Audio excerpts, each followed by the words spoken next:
One of the people who are most despised to the Prophet ﷺ is the mutashaddiq and the mutafayhiq. And there are two qualities described over here. Mutashaddiq is that person who unnecessarily bloats his language. The one who speaks not to address but to impress. And the second is the mutafayhiq.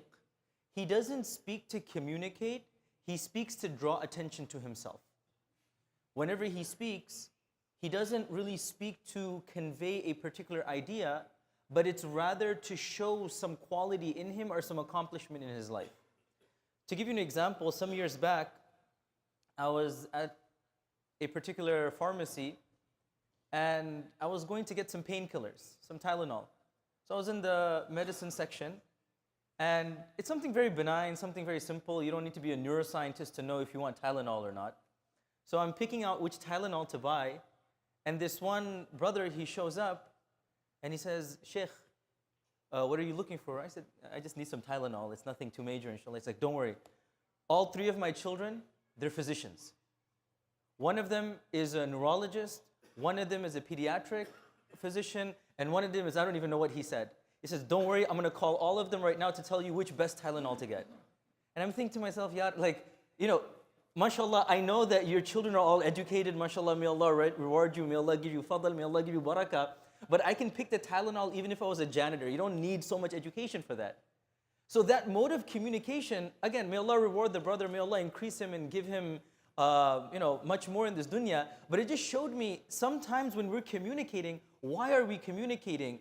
It is so that we can let people know what it is that we have. I talk about this very often. My teacher would say, back in the day when traveling for Hajj and Umrah was more difficult, people would look up to the Hujjaj and the Mu'tamirin with big eyes saying, "MashaAllah, they're so amazing." Nowadays people are going for Umrah left, right and center, but back then it was really big.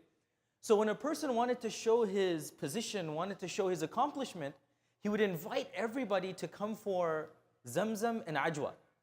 And let's say the whole town would come. This would happen in South Africa.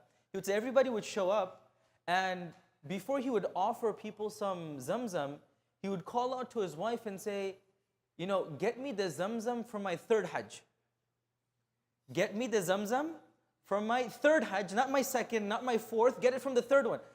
Whether it's the first one, the second one, it's not like there's Zamzam edition 1, edition 2. All the Zamzam is exactly the same. What's the purpose of communicating that, oh, this is my third Hajj, this is my fourth Hajj? And this is something we're all, to some extent, maybe guilty of. I include myself over here. When I speak, am I trying to communicate? Am I trying to address? Or am I impressing? Or am I trying to draw people to me as opposed to the haqq? Imam al-Ghazali would say very often that a sign of somebody who speaks for the truth is that if somebody else says the truth, he is fine with it.